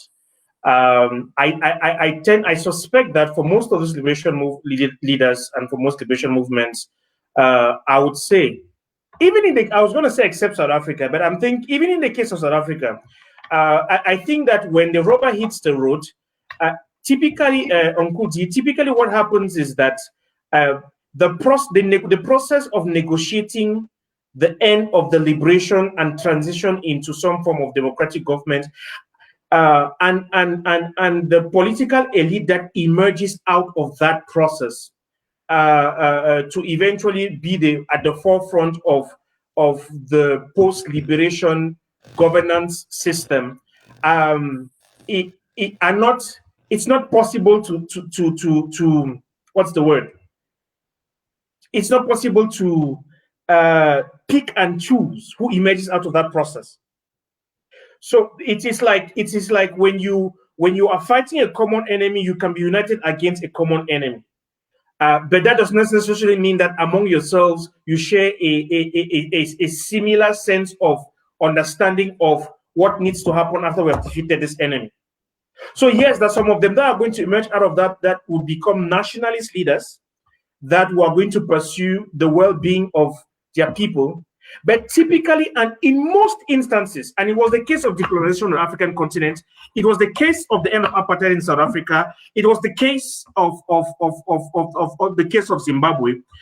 Typically, the perpetrators look for political solutions that eliminate the most radical elements, that are the nationalist leaders, and find people who are malleable and trust power into their hands. And then they can and the trust power, striking a series of deals that we don't know about, that ultimately pushes people to the forefront, finding their lips, their hands tied, and being unable to deliver upon the promises that they made to their people. Some people take those deals with the expectation that when they get there, they can turn things around. Laurent Désiré Kabila, for example, was in that kind of a context. We know what happened to him. You can cite, there are so many cases. What happened between Blaise Compaoré and Thomas Sankara. You can cite those cases. In the case of Zimbabwe, of course, how Robert Mugabe emerged and your Joshua Nkomos and all the people that fought alongside him got eliminated. You can look at all of those cases. The thing that you would observe across the African continent is that the people who fight and those who end up in power are often a complex mix. In the case of South Africa, someone like Steve Biko was technically silent. And there's some of the more radical elements that drove the liberation movement that at the point of negotiating for freedom were quietly sidelined. And then there was this whole, how do I put this? Not to denigrate his greatness, but Mandela was propped up and pushed on and thrust on us and became the face of the liberation, because Mandela represented a certain kind of compromise. Somebody's on the line. Just hold your thoughts, sir. Somebody's on the line. Hello, this is Chat Night. This is Mavanga again. I want to respond to two issues. Let me talk a little bit about the liberation movement, especially when the revolutionary leaders, when they come to power, things change. I wanted to say that most liberated countries, they always face new realities. A country that has been fighting for independence, when truly they become independent, new realities, they come in. Example, those who were fighting, the leaders who were fighting for independence, and those who actually emerge and lead the new independent countries, they always pursue different agendas. Those who are fighting for the liberation of the countries, they have the vision of the country. But if for some reason they don't turn out to be the new leaders of that country, the new leaders who come in by circumstances, they come out and then they pursue different agendas. Let me cite the example of Cameroon. In French Cameroon, the nationalist leader who was fighting for the independence of French Cameroon was André Marimbida. By the end of the day, the person who became the president of Cameroon was Amadou Ahidjo. Those were two individuals with two different visions. And then, if you even look at a country like South Sudan, when South Sudan became independent, that country faced new challenges because revolutions always birth different realities. An independent Southern Sudan immediately experienced different local, national identities that were fighting the new independent state. And the tendency is that the leaders of that new nation, they are still struggling to consolidate their power at the helm of the nation. But immediately, as they are doing so, they start facing different ethno-national identities that are fighting the new country. And the tendency is that most of the new leaders, they will become hostile to new dissenting voices. And before they want to consolidate their power, they already have those challenges. And at the end of the day, they will become dictators. Okay. Because at the same time, they're struggling to consolidate their power, and they are facing those challenges. So the immediate response is for them to adopt absolute powers, and in doing so, they become autocrats. I think that's my response to that question. Okay, thank you, sir. Thank you. At some point, we're going to have to wrap up, but not before we've heard from our guest. Dr. Gomia, do an African people who are being led through a revolution, do they have a right to ask themselves at some point, and I'm going to have Dr. Gabila also respond to this, ask themselves, are we better off today than we were yesterday? Absolutely. Absolutely. They have a right to examine and re-examine their situation before, during, and after the revolution. Absolutely. I do believe that they have the right to ask. They have a right to question power, even though power is not yet consolidated. Dr. Gabila, are you concerned about how a lot of these liberation movements, how they carry themselves? Is it the end that matters or the means to an end? Should the means tell the story, predict the end, or it doesn't matter what goes on? It's important. The process is as important as the outcome. And Badi, I would not just be concerned about what the liberation leaders are doing. I'll be concerned about, I am concerned about the very many million bystanders who are not getting involved in the process and are sitting back and just lambasting these liberation movements for leaders for all their inadequacies and blaming them for the outcomes or the or the mistakes that they are making. You are an extremely professional journalist because you studied to become a professional journalist.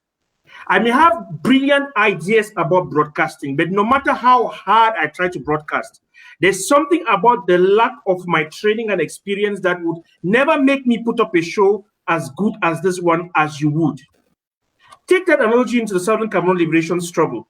There are a whole lot of people who understand diplomacy, a whole lot of people who understand leadership dynamics, nation building, a whole lot of people who understand the intricacies of France-Afrique and the challenges of what as Southern Cameroonians and as Anglophones, as West Cameroonians, you are facing with La République du Cameroon, but who will not lift a finger to contribute in the process.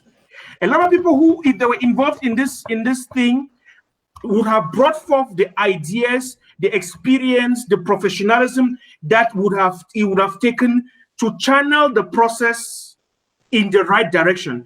And Badi, this is the kind of apathy that ultimately gets these people who do not have the competencies necessarily, but have the willingness to emerge as the liberation leaders who aspire for governance. And then all of a sudden you will have all these people who have been bystanding critics coming up and brandishing their capabilities and want to take on responsibilities to rule. And then the people who have fought and have sacrificed tell them, no, you did not pay the price, you did not sacrifice with us, you have not earned the right to govern or to participate. Where were you when we were sacrificing? It's the same entitlement mentality that we see with some people in the ANC today. My message to Southern Cameroonians, West Cameroonians, Anglophones, no matter how you want to call yourself, is it's good to hold liberation leaders into account. It's good to criticize. I think it makes for the vibrancy of a potential participatory democracy. But don't sit in the bylines. Get involved. Okay. Because the more of our people we get involved, the more we can assure ourselves of the fact that we are going to get the best ideas around the table to get the best possible outcomes. Thank you, sir. I will bring you back for a last word. Your last word would be answering a question from me. Let me bring up Dr. Victor Gomia. Dr. Victor Gomia, people rise up against an institution, a government, because they're unhappy. If armed insurgency is the way to do it, well, what is it there to say that tomorrow another group will not rise up, like is happening now in Mozambique, to attack the group that is fighting today? After all, what is good for the geese is good for the Ghana. Well, just because it failed somewhere else, one shouldn't stop from fighting for freedom. One shouldn't stop from preparing for self-defense in the context where there's need for self-defense. All right. So I, as an individual, I just believe that every human being has a purpose, and that purpose should not be limited to that individual. You have to work toward common good, and that common good should not necessarily involve you as a beneficiary. There's a special sense of fulfillment where you engage in something as important as fighting for freedom that you may not necessarily enjoy that freedom.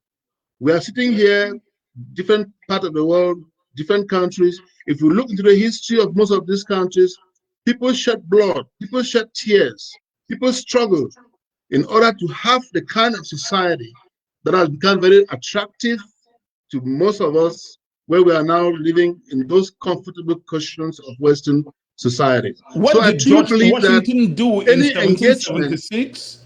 What did George Washington do in 1776 that African liberation movements are not doing? I wouldn't pretend that I read too much of American history in 1776, but I do know that there was that determination by people in Europe, particularly in the UK, particularly, who thought that there was too much power given to monarchy and they wanted some kind of freedom. So they left in search of that freedom, and they found themselves in what we now call the New World. You know, so that was history at that time, and who knows, maybe history is unfolding today in Southern Cameroon. This is the way it happens, I believe. All right. Let me bring up Mr. Ejike to make maybe his closing remarks. We could go on and on. Maybe when you have to organize part 2 of this broadcast, as you can see, the time ran very, very fast. Mr. Ejike, my last question for you. Look, Divine, you know, yes, thank sir. you for the time. Thank you for the time. You know, I don't live a life. What would be your last word on the show today, sir? No, my last word, I mean, this is great conversation. I think next time, if you want to do this, you could do it by region, okay? Or pick a country. Africa is too broad. I mean, it's like being married to 54 women. I mean, who are you going to love or who are you going to hate? So my point is, let's start being specific. I am my culture.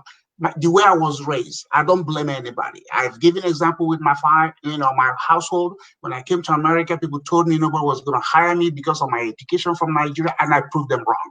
Okay?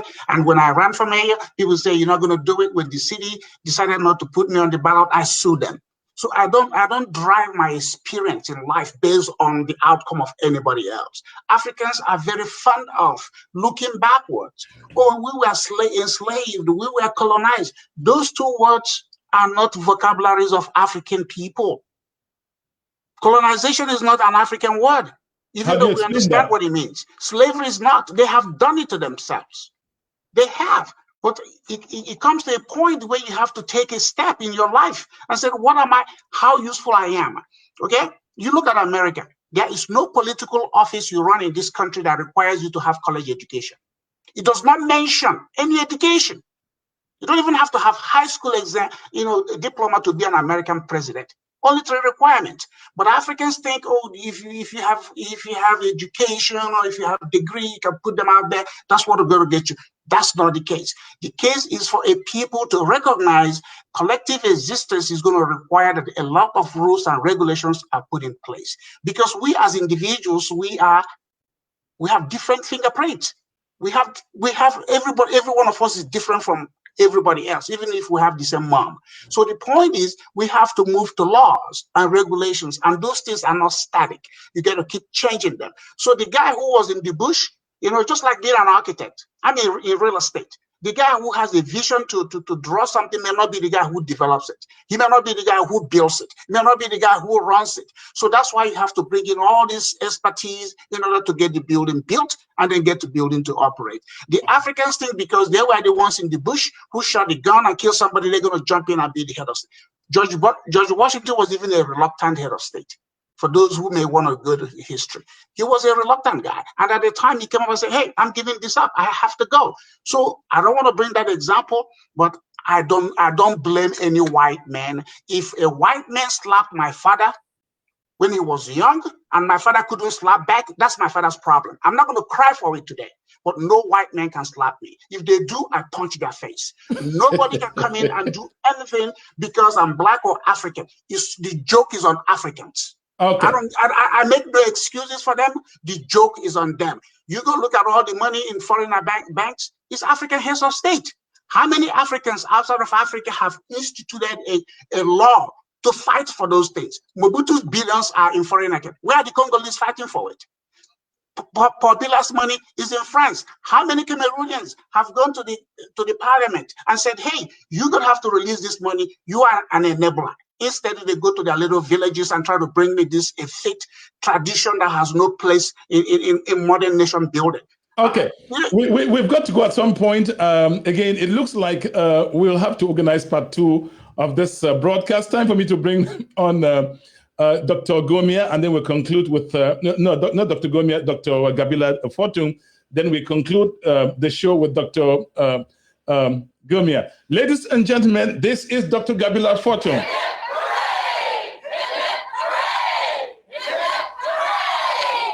Dr. Gabila Fortung, your essay got my attention when you said that African liberation movements have a lot to learn. What do you expect them to learn? And do you think they're listening to you? Let me just quickly respond to just 30 seconds to my senior brother who just spoke there. He doesn't think that I just want to tell him that Nigeria is where it is today because the white people are slapping them, not in 1960, but in 2020 and continuously. You know, the total final Fs and all the people who are governing the real oil wealth in Nigeria. Nigeria is in an energy crisis and on its knees today because of multinational companies that are involved in the economics and in the politics of that country. And as far as African liberation is concerned, that is the hand of the white man putting the black man on its knees. So, but that is that answer. I would love to engage him on that. You know, I like his notion of individual responsibility, and I like his notion of we are not supposed to constantly put on a victim mentality, but I think that he tends to kind of ignore some of the realities of African politics. You know, even if he has been at the very helm of as his sister was the first lady and so on and so forth, but I think if he sits down around the table with the average Nigerian, they would actually tell him that we have not blamed the white man enough for what he did, not only for what he did in slave trade and colonization, but for what he is doing now. So my question now, we have to conclude. Again, we'll probably have to organize the second part of this. That precludes and prevents the Nigerian from walking into parliament and claiming all this wealth. When people go on strike and go to the Togo in Lagos and get shot, it is the white man's media that does not tell the world what actually happened. Okay, now, you said we're not blaming the white man enough. Yeah, I think we're not blaming them enough. We're going to come back. We probably have to organize, honestly, part 2 of this broadcast because it looks like we haven't exhausted the way we would love to. So my question to you, your essay you put out, which got my attention, obvious reasons. You said African liberation movements have a lot to learn. Learn what? Will they learn? Why do you care? Why do you think they care about what you have to tell them? Liberation movements occur in phases. There is the resistance phase, there is the independence, the negotiation transition phase, there's a nation building phase. It requires a different set of skills to manage each of those stages. Liberation leaders should have the wisdom to understand in what phase they find themselves and to know what set of skills to attract per phase. It's extremely important that the transition is made and is made smoothly. That when you are fighting the liberation to kick out the perpetrator, you assemble the right set of skills, and we are making the transition into nation building. You set your guns and your bulletproof aside, and you put on the heads of a statesman. So, for me, lesson number 1: the political construct that emerges out of every liberation movement, including the leadership collective that emerges out of that, it's very important. We must get the right people into the right places. Secondly, the caliber of leadership in terms of that leads post-liberation is extremely important. Thirdly, let's stop kidding ourselves. We can blame Africa all we want for where it is, but development requires resources, human resources as well as actual resources. I'm not just talking about natural resources. It takes a certain amount of technological know-how that may not be present in certain African universities to be able to be a technologically intense, advanced economy. It's not wishful thinking. America did, and it did not fall out of the sky and drop on America. It was developed over a period of time by dedicated vision leadership. And you have a minute to make your case. Because we've got to go. You have a minute to make your case, sir. Right, and sometimes it may take time to go. So here's a summary of my argument. My argument is that we need to pay attention to developing the right kind of capacity, especially human capacity and leadership capacity, to manage every phase of the liberation movement. And for us to understand that liberation is not an end in itself. It's just a pass route for a lifelong journey of improving the lot of our people, of a collective upliftment. Liberation does not stop when you attain freedom or independence.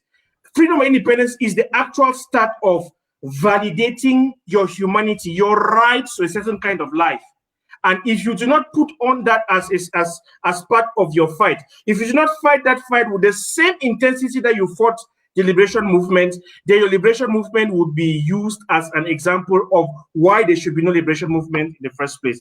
A lot of people stop after liberation, but I'm making the case, or I'm making the argument that the end of liberation, the attainment of independence, the attainment of freedom, it's in reality only the beginning, or a new beginning of the actual journey of uplifting the people that you are fighting to liberate. Thank you so much, Dr. Gabila Fortung, for your very passionate response and participation on Voices of Africa at Chat Night Africa. We will now bring up Dr. Gomia to wrap up his point in about 2 minutes, because at some point we've got to go. Ladies and gentlemen, this is Dr. Gomia. I'm going to talk about quickly react to what Brother Njike said. All right, you got 2 minutes to do that, sir. He spoke with so much passion, and I wouldn't say he's 100% wrong in what he's saying, but just like to make a comment that we are in an increasingly interconnected world, and to sit here and argue that Africa is wholly responsible for all its malaise is a bit out of place. As far as I'm concerned, we are still hemmed in by a lot. It is true that part of the responsibility rests on us, but we cannot afford not to see that there are still strings attached to the so-called independence that most African nations achieved in the late 50s and the early 60s. To conclude, Divine, I want to appreciate the opportunity to be part of Africa Chat Night for the first time. I just appreciate also the interlocutors in this conversation. And of course, I look forward to when the opportunity offers itself to step up and let's have a conversation. Absolutely, and I have my doors open.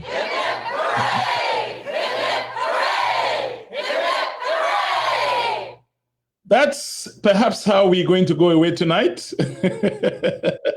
It's okay. Mr. Ejike has 2 minutes to wrap up his ideas. You're coming up, Mr. Ejike? Yes, sir. You have 2 minutes, and then we'll close. Look. I didn't join this conversation to be agreed with. Okay.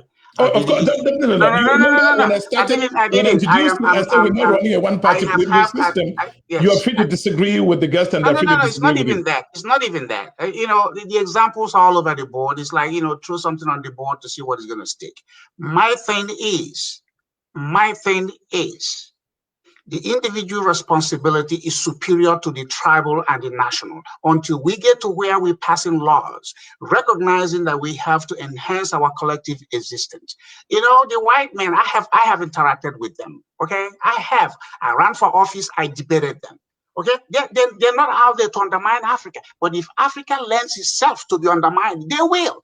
If you make yourself a doormat, people will step on you. I don't care how much PhD or certificates you have. Africans are fond of doing that. They are easily intimidated. They don't know how to make a case for their national strength. They don't know how to argue, have a conversation with their own people within their own geography and say, look, we have to do better than this. So the white man, you know what? God did not create the white man to be a custodian of other races. But if we don't do our job and they do it, I do not hold them responsible. The joke is on Africans. And I keep saying it. I use myself as an example. I have done things in America other black people say I couldn't do, and I did it because I believe in myself. So follow the rule, make the rules. You know, Africans talk about liberation. No. Liberate your mind, not fighting in the bushes. Africans have not liberated their mind. They have poverty of mind that even education and money have not been able to address. Look at all the people. Look at all the people that have money in Africa. They still behave like people from the jungle. Do something different. We thank you, Mr. Ejike. I know you're a very passionate guy. We're going to come back.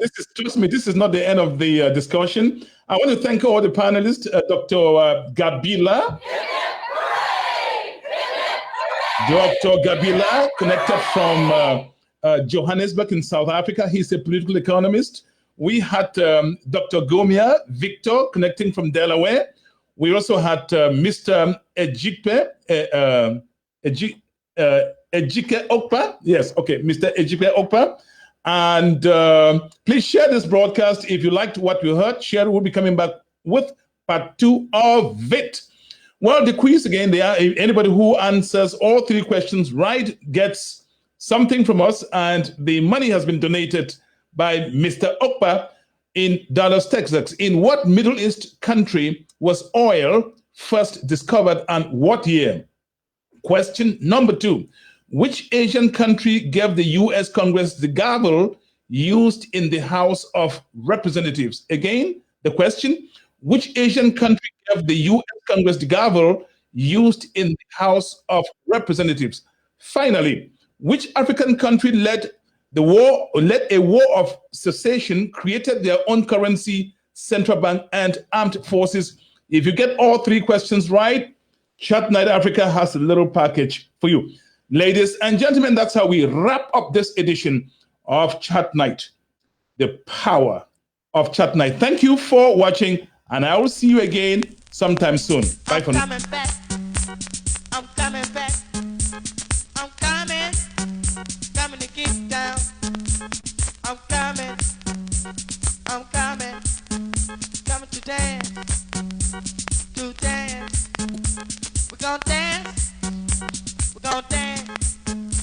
we're gonna get down, we're gonna party hardy. We're gonna boogie woogie, and when we jam, it's out of sight. This song right here, it's dynamite. I'm ready.